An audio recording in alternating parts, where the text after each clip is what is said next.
Amigos de Agenda Parlamentaria, ¿cómo están? Bienvenidos a esta nueva edición. Hoy vamos a hablar sobre un tema principal, esencial en la vida de todo país, la educación. Aquí en el Congreso se encuentra ya en debate la ley de reforma magisterial, propuesta que ha sido remitida por el Ejecutivo, y vamos a ampliar y a clarificar más detalles sobre esta iniciativa. Se encuentra para ello el presidente de la Comisión de Educación, don Daniel Mora Ceballos, congresista, muy gentil por estar con nosotros. Buenos días. Buenos días, ¿cómo está? Permítame, por favor, empezar hablando sobre este tema tan esencial. La ministra de Educación estuvo recientemente en su comisión para explicar los alcances de esta ley. Si tuviéramos que decir a los maestros cuáles son los principales beneficios, ¿cómo poder resumir esto? Bueno, en primer lugar, estamos analizando en la Comisión de Educación este proyecto de ley. Evidentemente, todavía no puedo tomar una posición al respecto, no tengo alguna posición de equilibrio. Y se está discutiendo y debatiendo este proyecto de ley y hemos comenzado invitando primero a la ministra, después han venido otros especialistas como León Trachtenberg. Van a venir el próximo lunes, está prevista la invitación al decano del Colegio de Profesores, que ha presentado un proyecto, el SUTE ha presentado un proyecto a través del colegio, así que el SUTE también tiene una tribuna dentro de la comisión, y te va a estar también el exministro Sota Nadal. Vamos a invitar al Consejo Nacional de Educación y al doctor Hugo Díaz, también es un experto, y 2 o 3 expertos más, y creo que con eso concluiríamos el debate. Creo que los aspectos más importantes, así en términos globales de la ley, es en primer lugar que estábamos con 2 leyes, una ley del profesorado y una ley de la carrera pública magisterial, una con 55.000 profesores, otras con 203.000 profesores, es decir, un sistema que no podía dar para más. El sistema estaba diseñado de que de la ley de profesorado pasaban a la ley de carrera pública mediante evaluaciones, y últimamente había disminuido el porcentaje de profesores de ley de profesorado para ser evaluados en la otra línea. Esto hacía prever que para que se satisfaga la demanda de profesorados o de profesores hubiéramos tardado unos 30, 40 años. Así que una de las primeras ventajas es que se unifica en una sola ley con esta reforma de la carrera magisterial. Se juntan las 2 leyes y se agarra una sola ley. Es una primera ventaja. Pasan lo de la ley de la carrera del profesorado a la nueva ley en forma automática, sin evaluaciones. La otra ventaja es que se aumenta un piso salarial a todos los que entran, va a haber un aumento.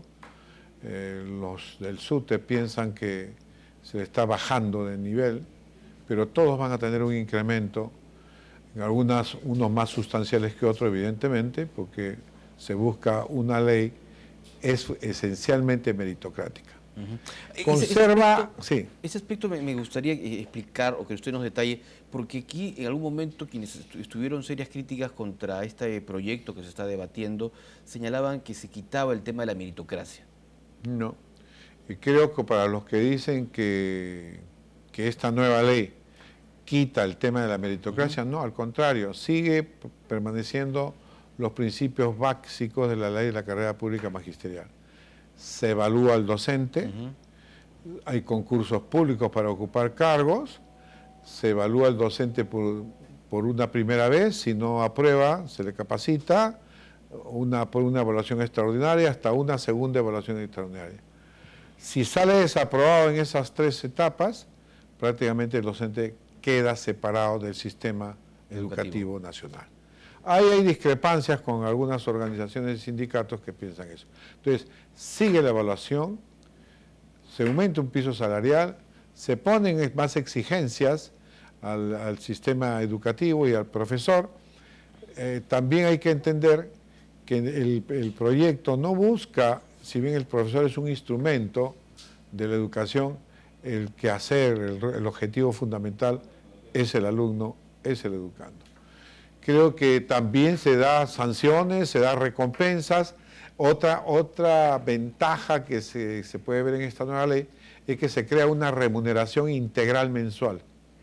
¿Qué significa esto? Significa que antes, por ejemplo, el profesor, a pesar de que su tarea principal es docente, dar clases, preparar sus clases, evaluar al alumno, tener actividades extracurriculares con sus alumnos, etcétera. Esto lo consideraban aparte de su remuneración.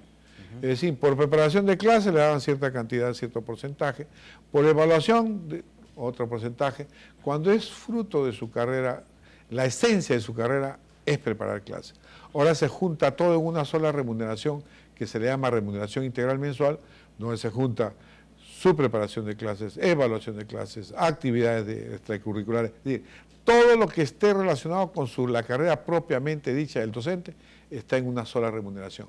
Esto es importante porque cuando se retire, eso quería preguntarle, va a tener una pensión mucho mayor de la que normalmente estábamos acostumbrados. Claro, porque anteriormente o hasta la actualidad son una suerte de bonificaciones lo que reciben. Igual como el sistema de las Fuerzas Armadas. Que no son compensables, ¿verdad? Por ejemplo, el sueldo básico de un profesor es 0.03 o 0.04. El mío es 0.05. Por eso que también en las Fuerzas Armadas pedíamos una remuneración consolidada mensual que le hemos llamado.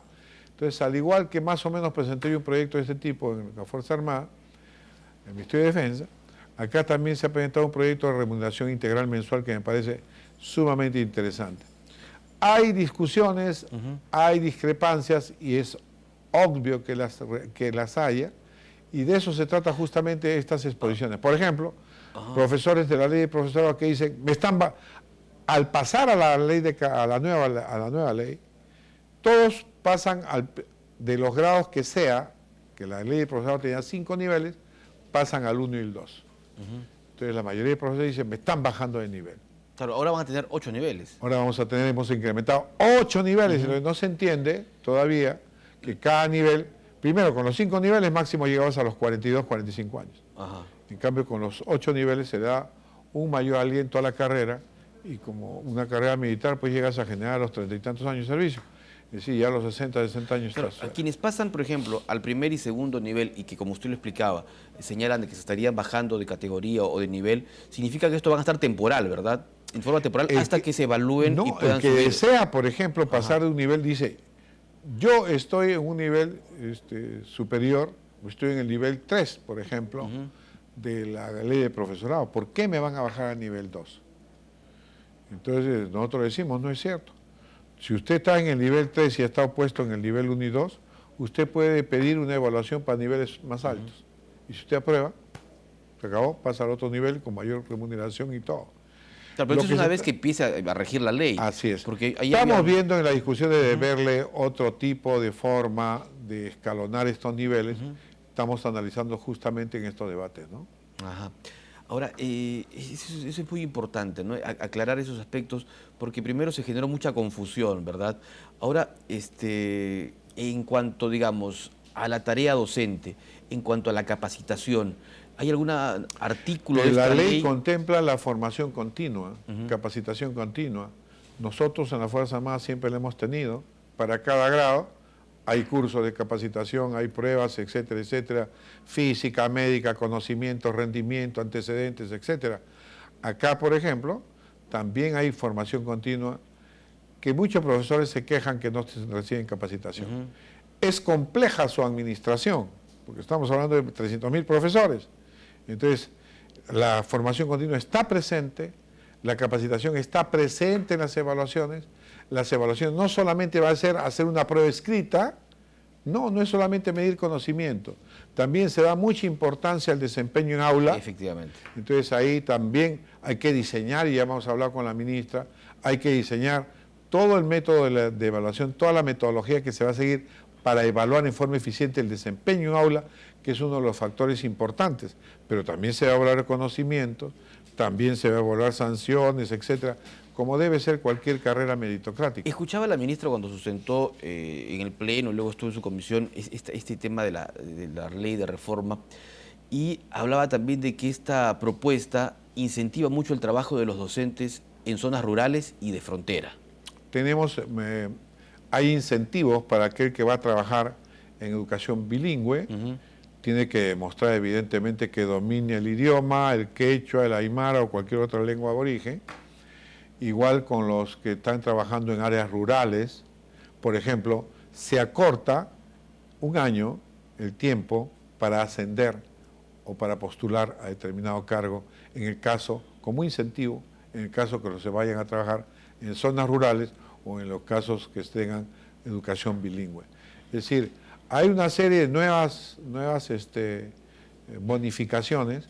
Las bonificaciones se reducen. Antes tenía un profesor 130 y tantas bonificaciones. Con la remuneración integral mensual se reducen casi todas las bonificaciones y desaparecen, le quedan máximo 3 bonificaciones y la última de luto, sepelio. Entonces, todo esto está previsto en este proyecto de ley. Evidentemente tenemos que perfeccionarlas, sobre todo la evaluación. Y el rol, que ahora he estado conversando el día de hoy justamente con la ministra de Educación, y le hemos mostrado nuestra inquietud en el rol fundamental que debe tener el director de un colegio.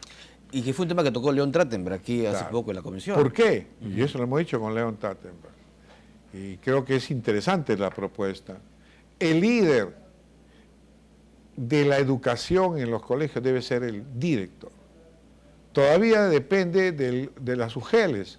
El UGEL cambia el profesor, hace todo, y el director se ha mediatizado.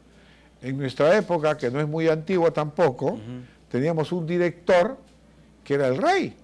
Pero claro, la categoría de director que teníamos. O sea, en la actualidad el director reina, pero no gobierna. No gobierna casi nada. Se le han dado algunas facultades que parece que los directores no acostumbran ni la asimilan todavía. Pero lo que nosotros queremos es que el director sea el líder educativo, el gestor pedagógico, que la parte administrativa tampoco lo absorba. Pero tampoco puede ser que un director, para cambiar un foco o para arreglar un baño, tenga que pedir permiso a la UGEL. Entonces, la UGEL también se ha convertido en un foco que no es muy agradable muchas veces. Bueno, es parte de la burocratización. En algunos se maneja mejor que otros, pero es el director, el Ministerio de Educación debe ser el ente rector.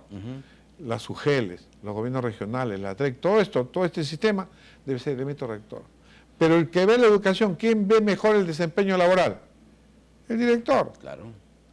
¿Quién evalúa mejor si el profesor es cumplido, si conoce todo? El director. En los colegios privados, el rol fundamental lo lleva el director, el que tiene el liderazgo. Entonces creemos que se debe empoderar al director. Creo que esta sugerencia, que nosotros las teníamos presentes, pero no con esa fortaleza, esa fuerza que le ha dado la conferencia, por ejemplo, del profesor Leo Trachtenberg, ¿no? Que es importante y que quizás hemos descuidado un poco. Solamente si nosotros, de los 22.000 directores que existen, pudiéramos empoderar en forma piloto inicial a unos 5.000 a 7.000 directores de primerísima calidad, la educación subiría así rápidamente. Y estoy seguro que en 2 o 3 años la educación adquiere niveles superlativos. Este empoderamiento del director es un tema que, digamos, va a servir como aporte a la ley de reforma. Nosotros la estamos considerando. No está en el proyecto inicial. No está en el proyecto. ¿Ya? Nosotros le estamos dando un aspecto, un rol fundamental que debe jugar el director. Igualmente, ante la inquietud de los profesores que se les baje de nivel, estamos creando otro concepto, el concepto de categorías. En lugar de los niveles, en categorías. Por ejemplo, podría estar en la categoría A, ya no hablamos de niveles, para que no se confunda con los niveles y los otros niveles de las dos leyes existentes. Categoría E podía ubicarse el nivel 1 y 2. La categoría B podía ubicarse el nivel 3 y 4, ¿me entiendes? Claro. Entonces eso creo que nos ayudaría mejor a poder consensuar con todas las posiciones en este momento. Y además que psicológicamente no se psicológicamente Claro. Entonces, estamos viendo una serie de sugerencias, incorporarlas a esto y tener un texto sustitutorio. Ahora, que realmente la ministra explicó que el nivel 8, o sea, el máximo, tendría un sueldo superior a los 5.000 soles, ¿verdad? Sí, es cierto. Ahora depende si le da el nivel de categoría o finalmente se mantiene el nivel, pero este sueldo lo tendrían los directores, que son, digamos, los más capacitados aparentemente dentro del colegio. Yo pienso que hay, inclusive nosotros estamos viendo el tema de la gerencia, ¿no?, de los colegios, porque tampoco cualquiera puede ser gerente de un colegio. En el caso, por ejemplo, y bueno, León Trachtenberg, cuando estuvo hablando de este tema, mencionó pues que el concepto de gran unidad escolar que había antes, que un director podía manejar 2.500 alumnos, 3.000 alumnos que habían en las grandes unidades, y eso es cierto. Pero también que ahora lo moderno es manejar 400, 500, 600 alumnos como máximo, para tener realmente un rol educador importante y contacto con la comunidad, con los padres de familia, etc. Pero yo lo que me recordaba que, por ejemplo, en el colegio Ricardo Bentín, por ejemplo, del cual yo procedo, tenías tú un colegio de media común que tenía un nombre y tenía un director. Un colegio industrial que se llamaba Industrial de Estados Unidos, que tenía un director y era media industrial. Y un colegio de media comercial que era un instituto, también tenía un director. Y un colegio primario que tenía un número, que también tenía un director. Y un gran director que era, por ejemplo, Gustavo Pomus. Claro, que era el director de todas esas... De eso, por eso se llamaba Gran Unidad. Pero cada uno manejaba 600, 300, 400 alumnos. Me recuerda también que el Melitón Carvajal era muy similar. Claro, Fonsugarte igual, Guadalupe. Mariano Melgar. Todos se manejaban de esa manera.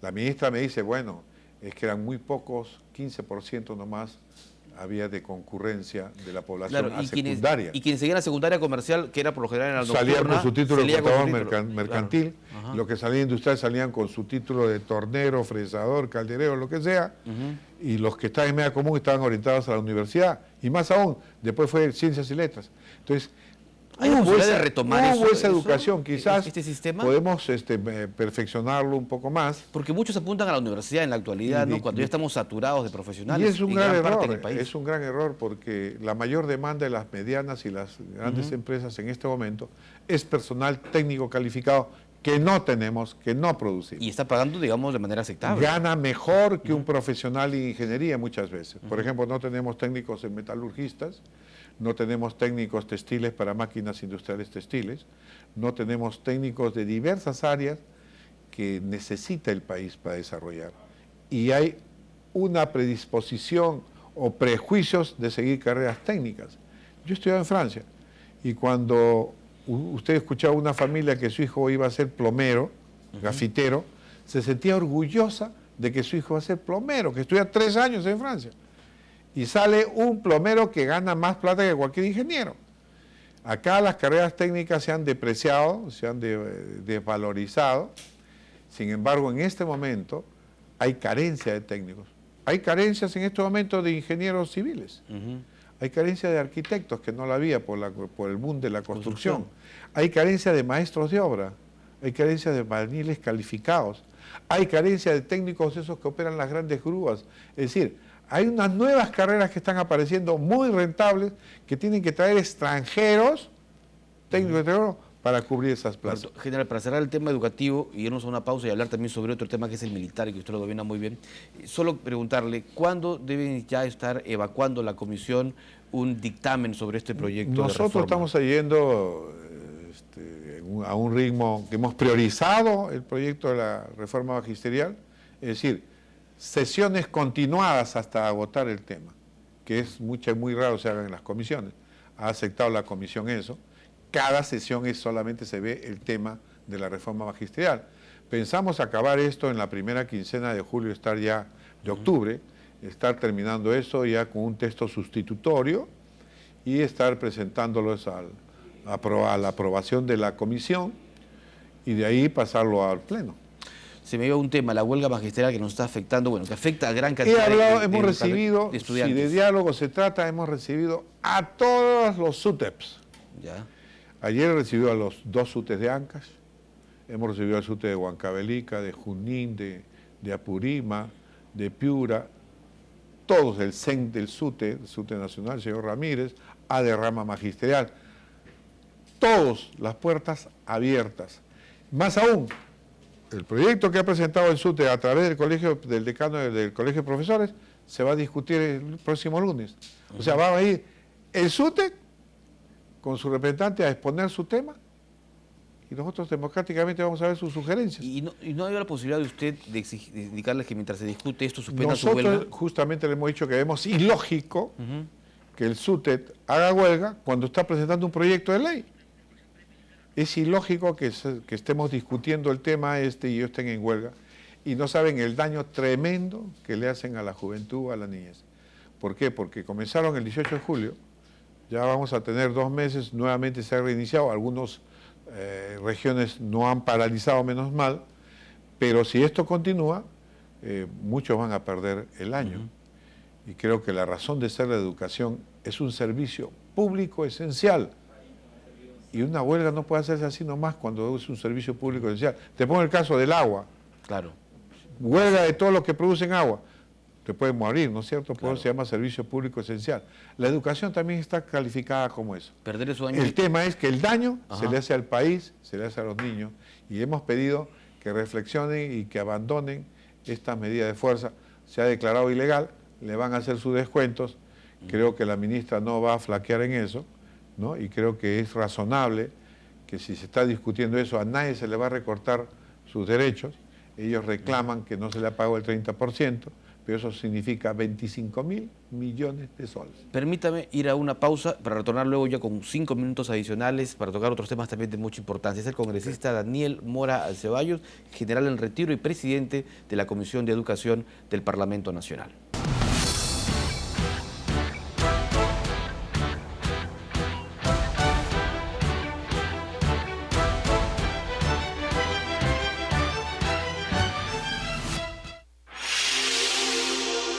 Estamos viendo Congreso de la República, Televisión, un canal para todos.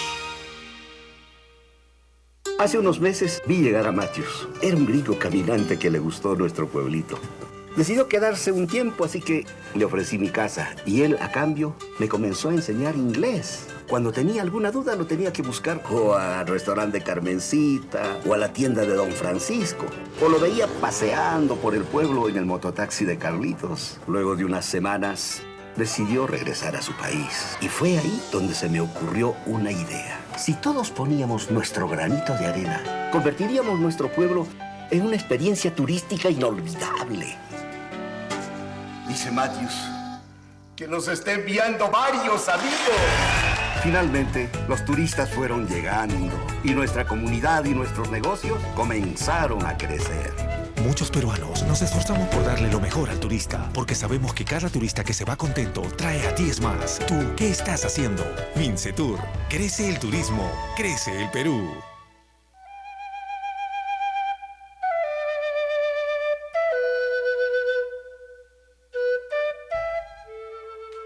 Cuando yo lo hago toritos, me siento orgulloso, porque yo me estoy recuperando de mis abuelos ancestrales, sus trabajos.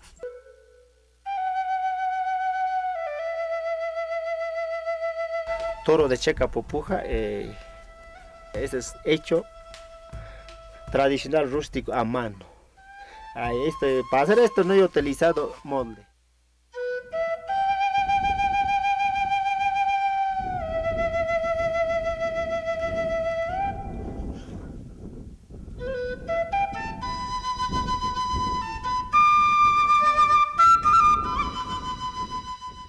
Más de 250 millones de personas en el mundo consumen drogas. En el último año han aparecido 41 nuevas drogas sintéticas. Miles de hectáreas de bosque tropical se destruyen y nuestros jóvenes están en peligro. Frente a esta amenaza mundial, los países de la comunidad andina estamos trabajando unidos. Contamos con una norma andina para el control de insumos químicos y para la lucha contra el narcotráfico. E implementamos programas de prevención para lograr familias más fuertes, comprometidos con la vida y salud. Integración para la vida. Estamos viendo Congreso de la República, Televisión, un canal para todos.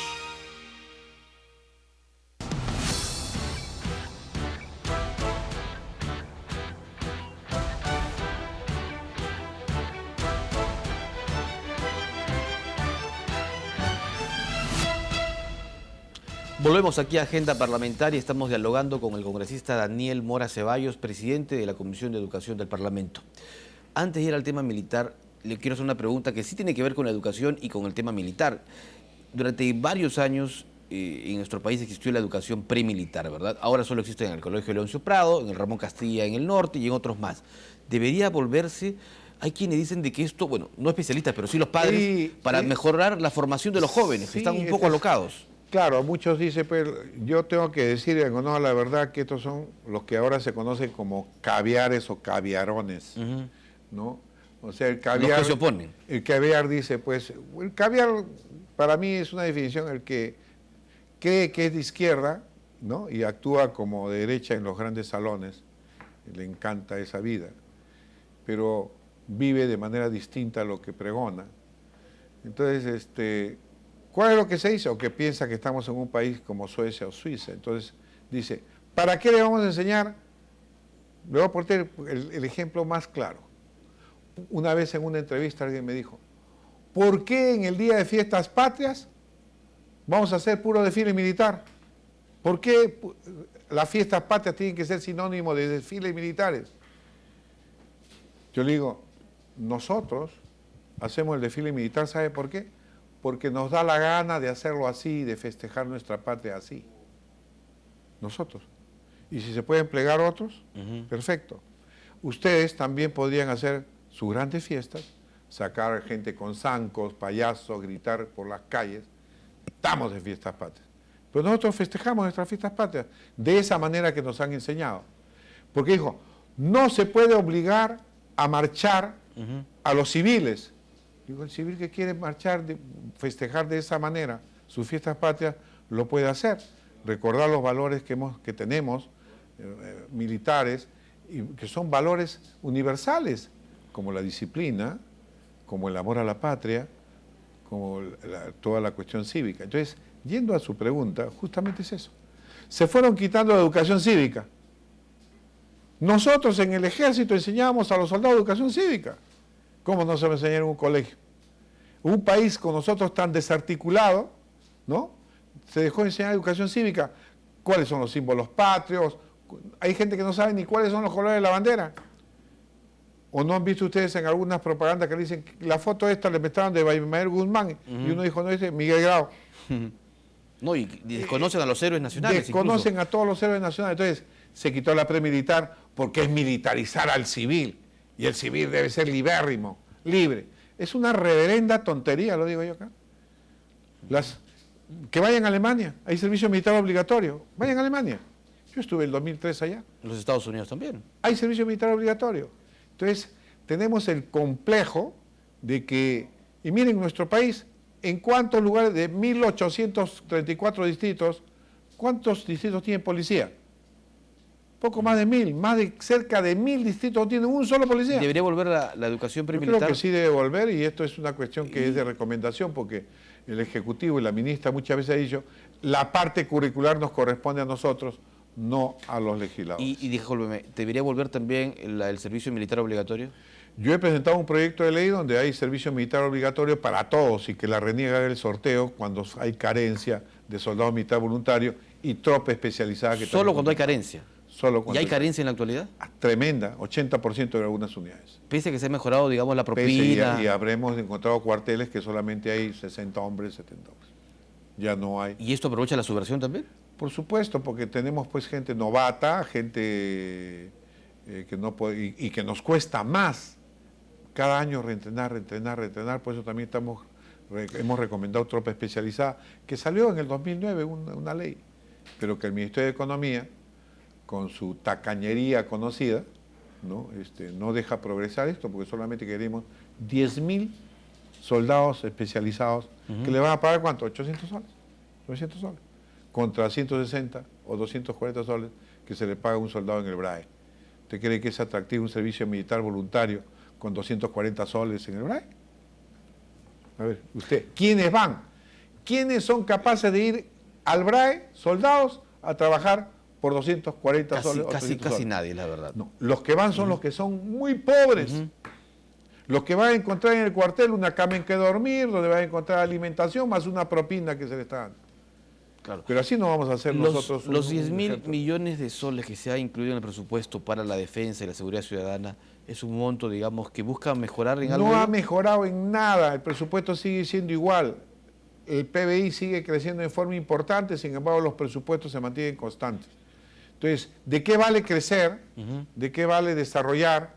PBI se ha cuadruplicado en menos de 12 años, ¿no? ¿Y acaso los sueldos igual? El profesor tiene derecho también a un sueldo justo. Si la economía está creciendo 4 veces, ¿por qué el sueldo de un profesor se va a quedar así? ¿Por qué el sueldo de un policía o de un militar se va a quedar estancado?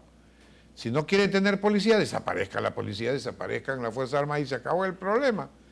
Pero si quieren que cumpla su rol constitucional, denle los recursos que requieren. Correcto. Congresista Mora, se nos va el tiempo, vamos a volverlo a convocar para otro día porque hay temas que nos están quedando en el tintero y que tienen que ver mucho con el trabajo que usted desarrolla aquí. Le agradezco por estar aquí en el canal del Congreso y en Agenda Parlamentaria.